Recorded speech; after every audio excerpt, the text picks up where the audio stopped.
Enviando o convite para fazer essa exposição para as senhoras, para os senhores. É uma sensação muito grande estar aqui novamente em Belo Horizonte, estar no meio no qual eu nasci, no meio mineiro. Espero poder falar devagar, tenho tendência a falar muito rápido. Se por acaso estiver falando de modo excessivamente rápido, por favor me faça um sinal que eu tentarei falar um pouco mais devagar. Eu não vou entrar, o tema dessa exposição era a Ucrânia do ponto de vista de revolução e contra-revolução. Não sei se as senhoras, os senhores, todos já leram essa obra, que é o livro de cabeceira dos membros da TFP, Revolução e Contra-Revolução, escrita pelo professor Plínio Correia de Oliveira, na qual ele descreve esse processo de decadência da cristandade que chegou ao seu auge na Idade Média e que vai desde a primeira revolução, a revolução pseudo-reforma protestante, depois passando pela Revolução Francesa no século XVIII, a Revolução Comunista de outubro de 1917 na Rússia, e chegando à quarta revolução, cujo momento expressivo foi a revolta dos estudantes da Sorbonne em 1968, e da quarta revolução, que é estamos caminhando para a quinta revolução, que em última análise é a introdução do satanismo no mundo, da adoração de Satanás.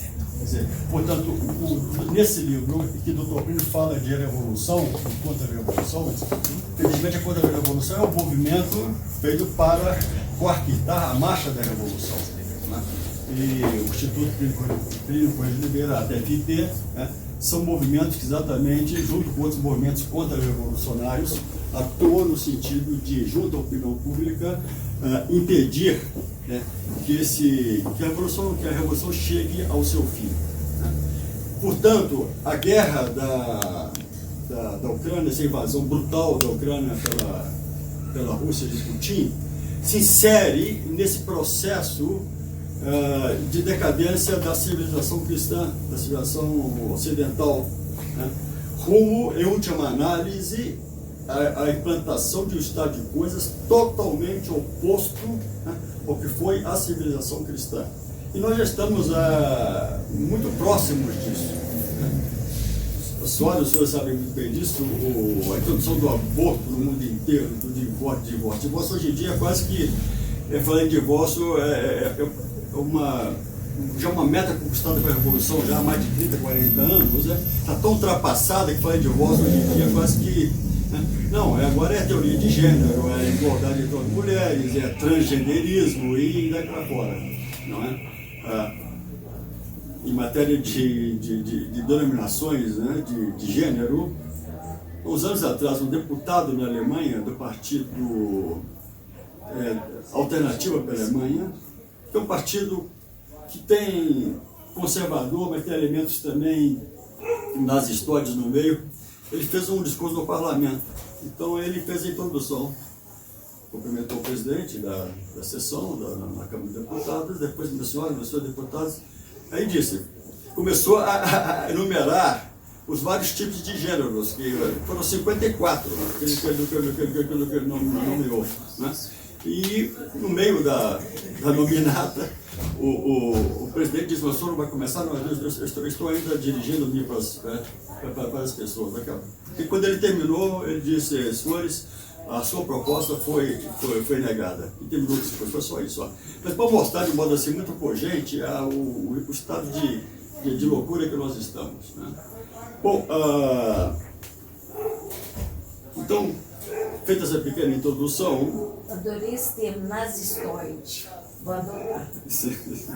Mas o Santo Agostinho, todas as senhoras hoje ouviram falar dele, um grande santo de bispo de Hipona, no século IV, no século V, quando a cidade de Livia estava sendo invadida no norte da África e o Império Romano estava caindo sob os golpes dos bárbaros, muita gente ficou... Quais são os planos de Deus, o que está acontecendo, esse mundo está ruindo, no qual nós estamos vivendo, E ele, para poder, ele fez uma espécie de teologia da história, essa com a obra dele, que é a mais famosa, mais conhecida, pelo menos, Civitas Dei, a Cidade de Deus, né?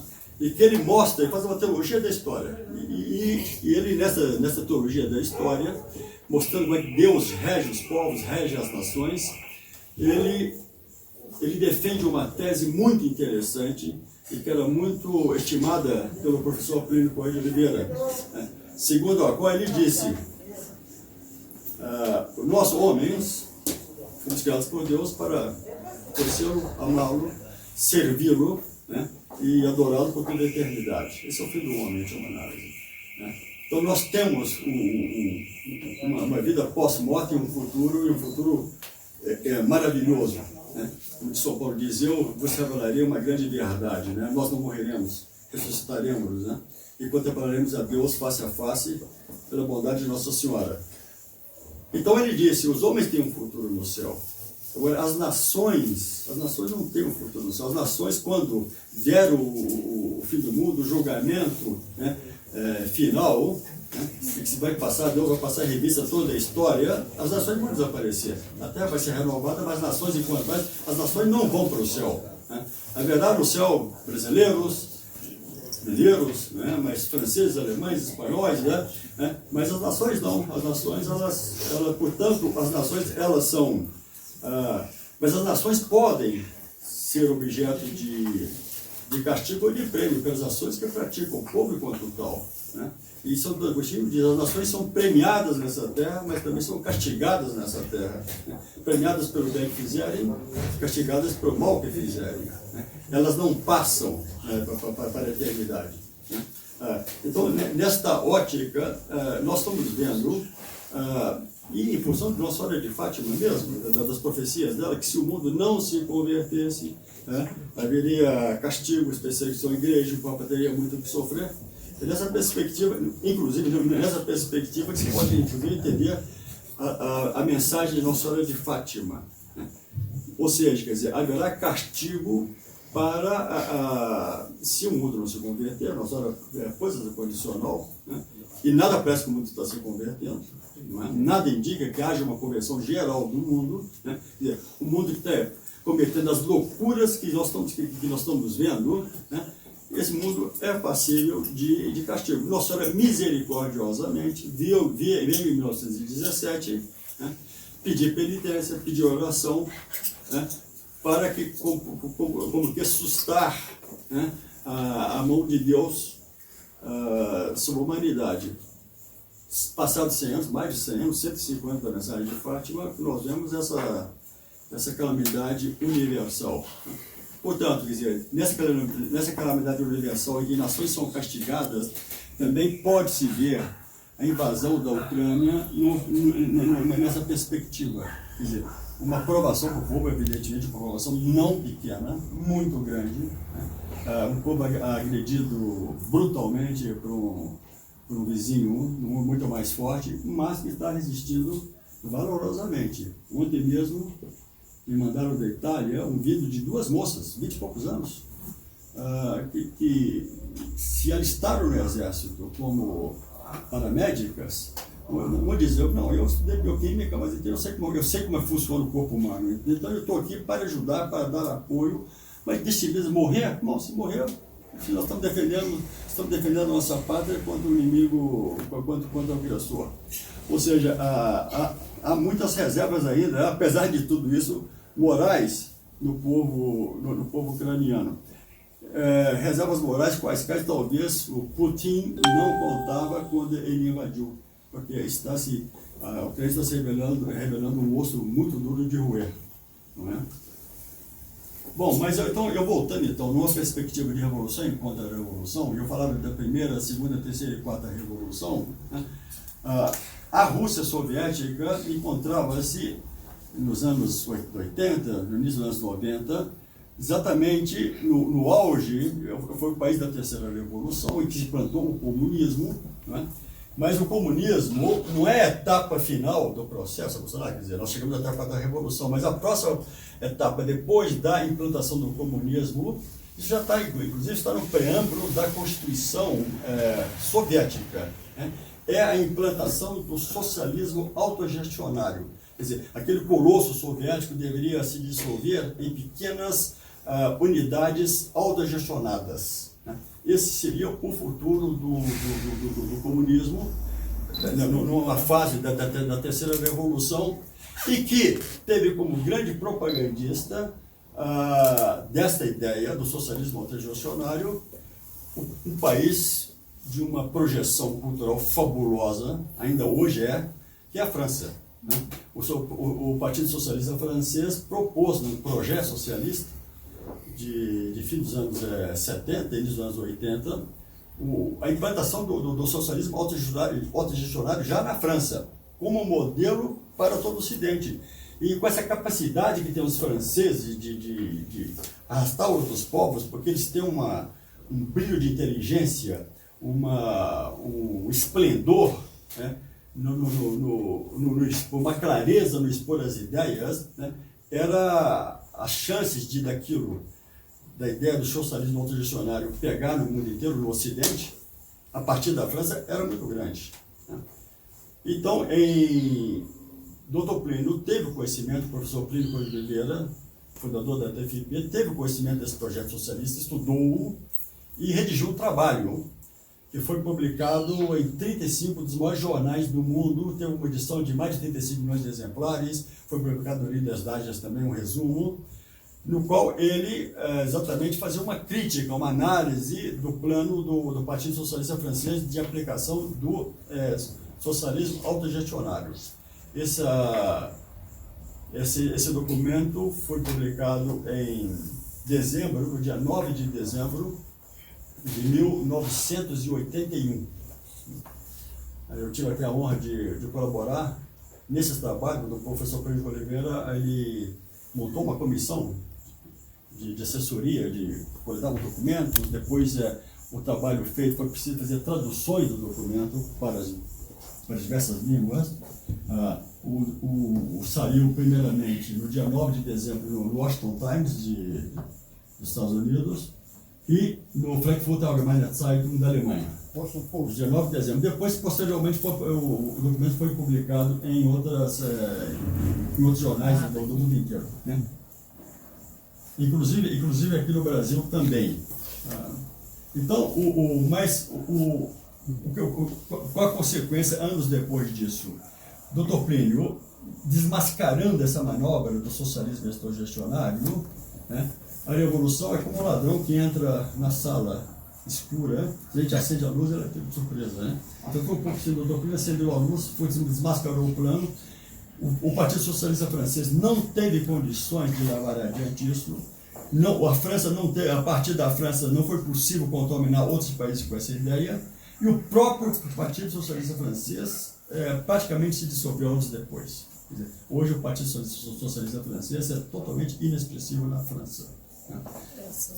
Portanto, o Dr. Plínio aí já fez um primeiro, criou um problema tremendo para a Revolução, por passar dessa fase do comunismo da terceira revolução para o comunismo autogestionário, que prepararia e que prepara a quarta revolução também, né? Embora a quarta revolução tenha uma vertente mais bem cultural, né, do que sociopolítica, mas evidentemente no sistema autogestionário, quase que tribal, né, esse sistema tribal já prepara não só a quarta, mas até a quinta revolução, e que retomando essa ideia aqui no Brasil, sob outras formas e já muito mais avançado, né, esse socialismo indígena missionário, né, que muitos teólogos da libertação pregaram aqui no Brasil, não é? Indigenistas, as contra os quais também Dr. Plínio escreveu um livro muito importante, Tribalismo Indígena e Missionário, ideal comum missionário para a igreja no século XXI, ou para o Brasil no século XXI. Renato, essa opção, ou falsa opção que querem colocar hoje, que o Putin seria contra esse globalismo, não é? E a autogestão, né? A autogestão nunca pode ser uma opção face ao globalismo. A autogestão não pode ser porque senão se sai do espeto, cai na brasa, sai da brasa, cai no espeto. A solução é a civilização católica, não é? Por isso que o Putin é falsa opção. Ele não é contra esse globalismo, ele vai implantar enfim, era só uma... É mais importante isso que o senhor está falando. Sim, não, e infelizmente muitos católicos, muitos direitistas na Europa, inclusive altas personalidades, inclusive da igreja, mas personalidades de conservadoras, veem no Putin um novo Carlos Magno, né? Restaurador da salvação cristã. Veem no Putin isso e são ferrenhos defensores do putinismo, né? Quando o Putin é Luan Delar, é um euro-asiático, quer levar a revolução para frente. Ele foi membro da KGB, né, durante anos, e não deixou de ser membro da KGB. Né? Não tem nada de civilização cristã com o Putin. Né? Mas muitas pessoas se deixam enganar porque, como ele fala, ataca a decadência do Ocidente, a corrupção moral e tudo, pensam que ele iria restaurar esses valores. Quando, de fato, na própria Rússia, né, a Rússia, o índice de aborto na Rússia é dos maiores do mundo. Né? A taxa de suicídio na Rússia é das maiores do mundo. E vai por aí afora. Né? A igreja assim, dita ortodoxa, que Dr. Plínio chamava de modo assim, despectivo, depreciativo de IO, né? A pseudo-igreja ortodoxa a igreja pseudo-ortodoxa é um braço direito do Partido Comunista, né? Sempre esteve subjugada ao governo, né? E não é nenhum elemento de renovação espiritual do país. Sabe-se que os principais dirigentes da igreja ortodoxa russa, né, são controladores, por exemplo, do tráfico de drogas, de narcóticos. Foi dado para eles, vivem em luxo, em carrões, etc. Né? Mas mantém por fora aquela casca da liturgia, né, oriental, que esquerda caviar. Né? Exatamente, indiscutivelmente muito bonita, muito bela também. Então, com a beleza, né, da liturgia, as pessoas pensam que aquilo tem substância, mas de fato não tem substância. Pior é o seguinte, que a igreja ortodoxa, os bispos têm continuidade apostólica. Né? Eles não perderam a continuidade apostólica, como, por exemplo, perdeu os bispos anglicanos. O Papa Leão XIII fez um estudo no fim do século XIX, e esse estudo provou que os bispos anglicanos não têm continuidade apostólica, portanto não são bispos. Agora, os da igreja ortodoxa, eles têm continuidade, eles não perderam a continuidade apostólica, portanto são de fato bispos, né? E podem ordenar padres, né? Isso torna o problema da igreja ortodoxa muito grave, no sentido que são montanhas de sacrilégios que eles comentam o tempo inteiro, né? Porque eles têm a validade do sacramento, mas são cismáticos e são hereges. Né?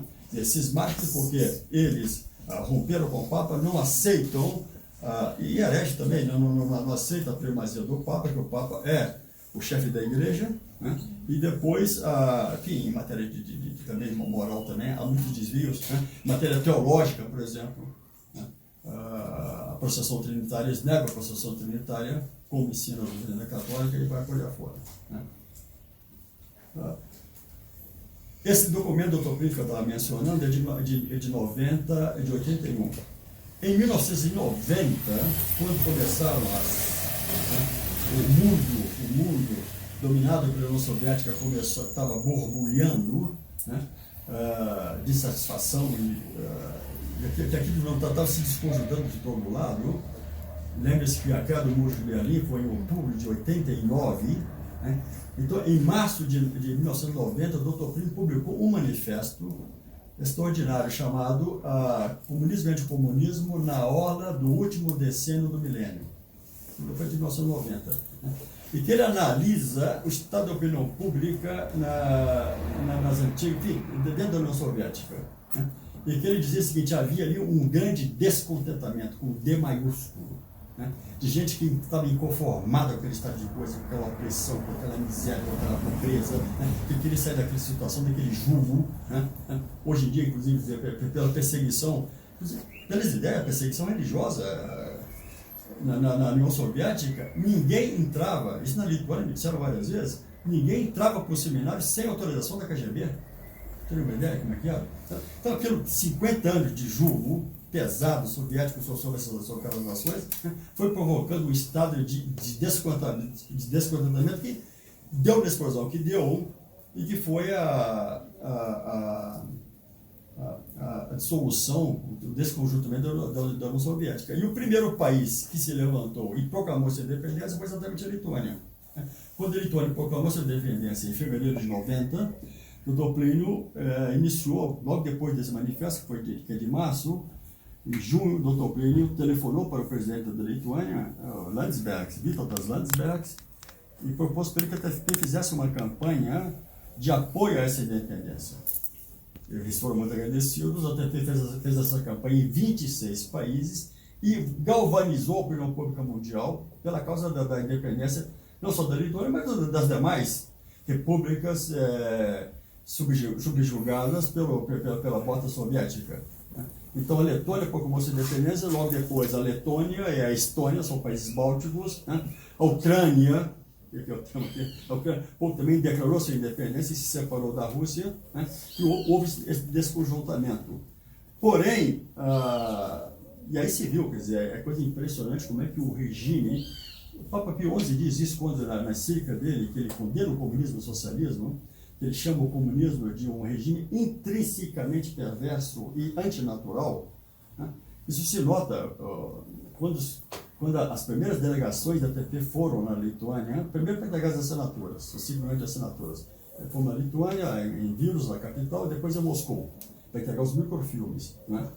A pobreza do país era uma coisa assim, espantosa. Eu estive lá, não em 91, quando a delegação foi, mas foi a primeira vez em 99. Não imaginam como é que era o país. As casas, não tinha restaurantes. O melhor hotel da capital, que era da nomenclatura das pessoas ricas, tinha pessoas que estavam entrando num antro assim, que estava tomado pelo bolor, pela sujeira, pela poeira, os quartos mal cheirosos Bom, isso foi em 99. Hoje, para citar o país da Lituânia, que eu vou muito lá, hotéis de primeira qualidade, restaurantes excelentes, a Vilnius, que é uma capital, uma cidade barroca, o centro de Vilnius barroca é muito bonito, Vilnius, a cidade. Ela foi toda restaurada, é um prazer andar pelo aquele centro histórico. Bom, isso aí se pode dizer da Letônia, fica ao norte, depois da Estônia também. Riga, que é a capital da Letônia, e Tallinn, que é a capital da Estônia, foram todas restauradas, renovadas. Então, em 20 anos, esses países saíram de uma situação de pobreza, por onde, por exemplo, desculpe, só para mencionar um detalhe, nas casas não havia banheiro nas casas, tinha uma casinha fora da casa, assim, de costura de madeira, uma coisa horrorosa. Esse era o nível, para terem uma ideia. Ao longo das estradas, não se encontrava restaurante. Hoje em dia, a cada 10 quilômetros, um restaurante de primeira qualidade, onde tem comida internacional, comida típica lituânica, que é muito saborosa, de passagem. Então, ou seja, dando liberdade para o povo, foi apenas só dar liberdade, e em 20 anos esses países se levantaram. A verdade foi essa. Agora, curiosamente falando, não é o que eu pude observar na Rússia, tiveram 5 ou 6 anos atrás. Não creio que essa situação tenha mudado. Quem vê fotografias, ou mesmo quem tem ido lá, não sei se alguns outros pessoal foram lá, Moscou e São Petersburgo são cidades, nós somos cidades gigantescas, a segunda maior cidade da Europa, tem 12 milhões de habitantes, e São Petersburgo também é uma cidade muito grande, mas sobretudo São Petersburgo, é uma cidade maravilhosa. Quando da imagem do Neva, lá no Golfo da Finlândia, palácio daquela nobreza toda, que morou lá desde a época de Pedro Grande, é uma cidade extraordinariamente linda e grande, cosmopolita e está bem mantida. Então, isso. Depois Moscou também, Moscou foi toda renovada. Então, quem entra nessa cidade, a Rússia então é um país opulentíssimo, um país riquíssimo também, é uma verdadeira potência. Porém, indo pelo interior, se a pessoa vai pelo interior, a impressão que se tem qual que é? É que o país ficou parado na Segunda Guerra Mundial. Acabou a Segunda Guerra Mundial. As imagens que eu tenho da Lituânia, quando eu a vi pela primeira vez, em 99, a situação da Rússia hoje é muito pior do que eu vi na Lituânia. Então a impressão seguinte que eu tenho é que quando caiu, desmoronou o bloco soviético, o que aconteceu? A nomenclatura, ou seja, as classes dirigentes, os líderes comunistas, dividiram o bolo. Dividiram o bolo entre si. Né? E ficaram riquíssimos, potentados. Né? Por exemplo, esse Abramovich, um potentado russo que mora na Inglaterra, que é dono do time de futebol lá na Inglaterra. Né? Ele tem um iate que vale 500 milhões de dólares, enfim, tem uma riqueza fabulosa. E com esse, sim, tem pilhas de milionários que surgiram, né, da noite para o dia, porque foi da noite para o dia esses milionários, ou seja, eles dividiram o bolo entre si. Então, o que tem? A gente vai lá na Praça Vermelha. Na Praça Vermelha tem o Kremlin, daqui o mundo do Kremlin. Em frente tem um prédio grande, estilo francês, que é um grande shopping center. Né? Esse shopping center, ele... Entrei lá, evidentemente, para ver um pouco. Não imagina, aquilo ali, os sapatos mais baratos, sapatos masculinos, eu tenho só por curiosidade, começavam, o mais barato, o preço mais barato era 1.000 euros, 6 mil reais. O sapato masculino mais barato era 6 mil reais. E daí aí ia para frente, valentemente, né, subia, né, os preços. Então o que acontecia? O que acontece? Uma nomenclatura muito rica, né, muito bem estabelecida, e o povo pobre mesmo. E nessa mesma ida lá, recebeu, havia outros membros da TFP também, um professor da Universidade de Moscou, um professor de física, uma família conceituada, uma boa família seria isso.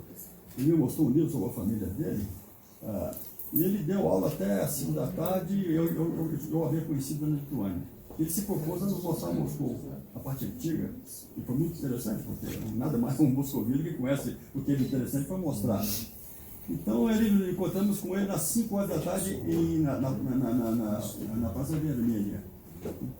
Ele dizia, meus amigos, eu estou muito cansado, falava em francês, eu estou muito cansado, mas é um prazer imenso para pessoas aqui, vamos visitar Moscou.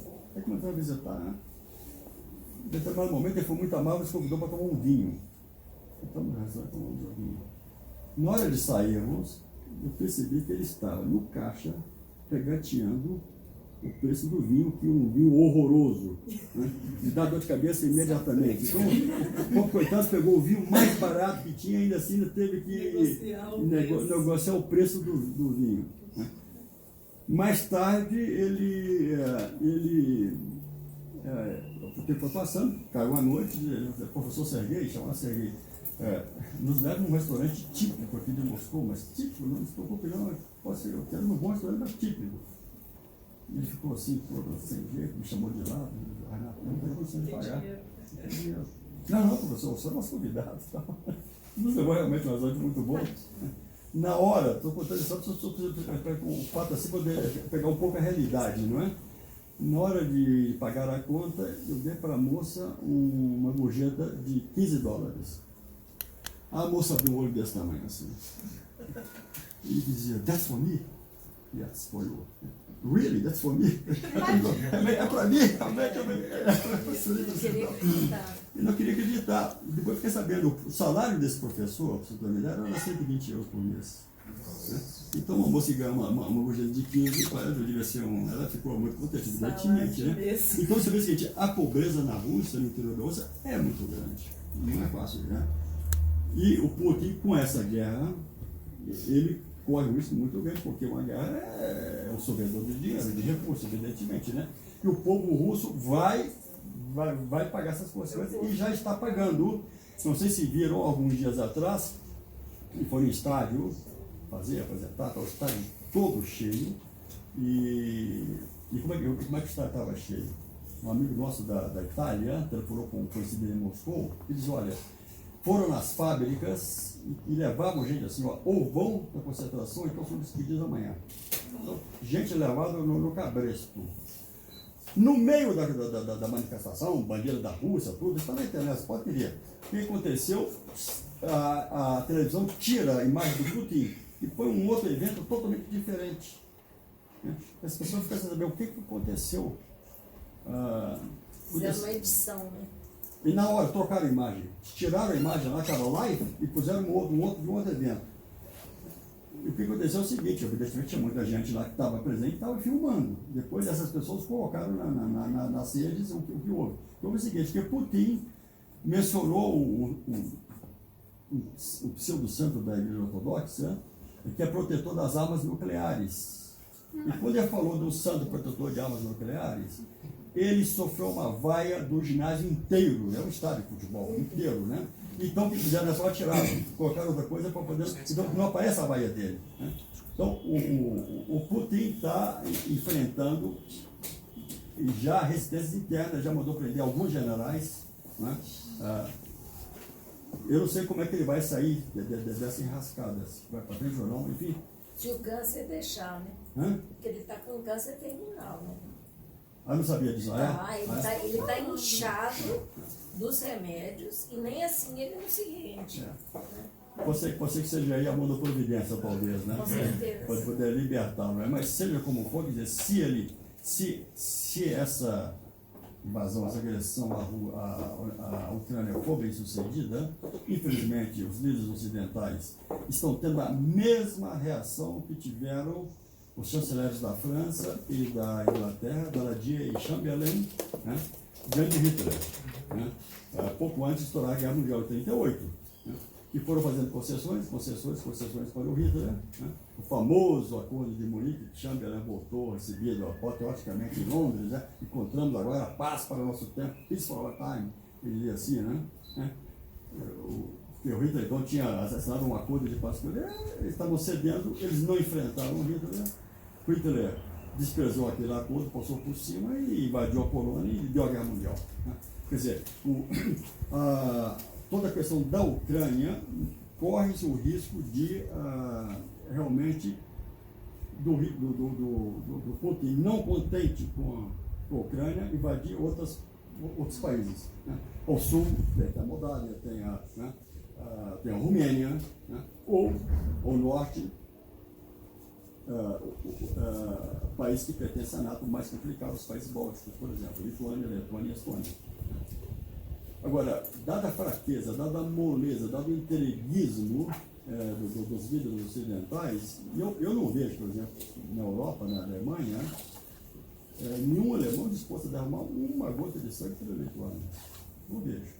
É uma vergonha, né? É uma vergonha, mas não vejo. Então é o seguinte, se ele tentar essa aventura, evidentemente que vai tentar com a NATO, mas existe, ele está brandindo, evidentemente, o TACAP da bomba atômica, o risco da bomba atômica, né?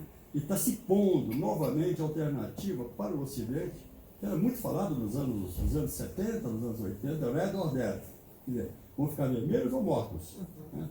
E hoje, dado o estado dessa degradação da opinião pública, no Ocidente, a opção dead vai ser talvez não seja a opção, ou seja, dead é a opção do heroísmo, né? Do enfrentamento, da luta, da resistência. Talvez essa não seja a opção tomada e vão tomar a opção do red, ou seja, de subjugar-se ao totalitarismo de Putin. Na Lituânia, as pessoas estão muito preocupadas, o governo já difundiu uma cartilha dando instruções para o povo como se portar em caso de uma agressão russa. Né? A nossa, para você ter uma ideia, a nossa entidade tem lá, nós estamos num birô TPP lá na Lituânia, uma secretária nossa foi secretária para uma secretária. Mas uma senhora muito simpática, tem 48 anos, tem 2 filhos. Ela fez um curso de paramedicina, não sei se diz assim, né? Tirou o diploma de paramédica e se alistou como voluntário no Exército. Porque eu estava lá na sede da TPP, ela foi nos visitar vestida toda com uniforme de guerra, uma senhora de 48 anos. Né? E o filho dela entrou para o exército, é tenente, o rapaz tem 25 anos, e diz, o que eu quero saber é de matar russo. Eu quero matar russo. Então é o seguinte, esse estado de espírito que não se vê aqui nos países ocidentais, e isso está muito presente entre os africanos. Sofreram 50 anos sobre a revolta comunista. Na Lituânia até mais ainda, porque eles foram... na Rússia czarista, tiveram sob a bota também do czarismo. Então eles não querem ver russos nem pintado pela frente. Agora imagine a situação da Ucrânia, né, que sofreu um massacre nos anos 30, na época de Stalin, o famoso Holodomor, onde 7 milhões de ucranianos morreram de fome. Olha que a Ucrânia tem as melhores terras do mundo. Arábias, é o celeiro da Europa, pode ser o celeiro do mundo, né? Então, produziam os grãos que eram produzidos na Ucrânia eram levados para Moscou, para mais aonde, né? Então, na União Soviética, e morreram a língua, 7 milhões, não é brinquedo. Quer dizer, não há um ucraniano vivo hoje, não há uma família que não tenha tido um bisavô, um parente que não tenha morrido de fome, de inanição, em situações dramáticas. Agora, isso fica, né? Na memória fica. Então, imagine o ódio que eles têm dos russos numa situação dessa, ainda mais agora com mais essa agressão injusta, né? Então isso explica também, a meu ver, psicologicamente, né? Sim, fala de outros motivos, inclusive pelo motivo da fé também, né? Essa resistência deles. Não sei se viram, anteontem, chegou uma imagem de Nossa Senhora de Fátima a Lviv, não é?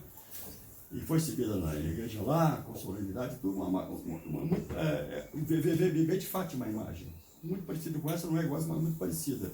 E horas depois, Lviv foi bombardeada, severamente. A imagem chegou lá e foi bombardeada.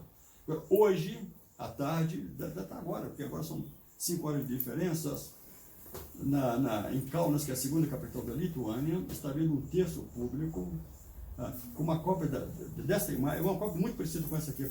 Essa aqui é uma cópia da imagem que chorou em Nova Orleans, uma imagem milagrosa, fez várias cópias muito similares a ela. Essa é uma das cópias. Nós temos na Lituânia uma cópia também, lá no birô da TFP. Uns amigos nossos estão promovendo hoje um terço público na principal avenida de Kaunas, diante dessa imagem Nossa Senhora de Fátima. Uma imagem semelhante a essa, né? Espero que isso... E pedir para Nossa Senhora intervir, né? O senhor Hélio, no início da conferência, da exposição, mencionou o Papa Francisco vai, no dia 25, ou seja, sexta-feira que vem, consagrar a Rússia e a Ucrânia ao Sagrado Coração de Maria. Rezemos para que essa consagração seja feita conforme os pedidos de Nossa Senhora. Ou seja, a Rússia precisa ser declarada explicitamente, e essa consagração tem que ser feita em união com os bispos do mundo inteiro. Ele convocou os bispos. Convocou. Então, queira Deus que seja convocado, porque que se dê conforme o pedido de Nossa Senhora, porque as consagrações feitas anteriormente não atenderam esses requisitos, portanto não foram válidas segundo o pedido de Nossa Senhora, né? Isso pode ser, junto a Nossa Senhora, Rainha do Céu e da Terra, que é mais poderosa, né, que todos exercem em forma de batalha, pode ser uma intervenção celeste, ela pode obter do Divino Filho dela que intervenha, que mude essa situação. Bom, eu tinha um esquema aqui muito grande para falar sobre a Ucrânia, não sei se... Quanto tempo eu tenho, senhor Edson? Até a hora do monte. Tá. Você é mais maior, então tá bem. Não sei se o pessoal vai ter que ver a necessidade de sair, mas eu acho que vale a pena. Com certeza. Só tem mais meia hora. Não, está perfeito, sim. Vou falar um pouco da Ucrânia. Eu tinha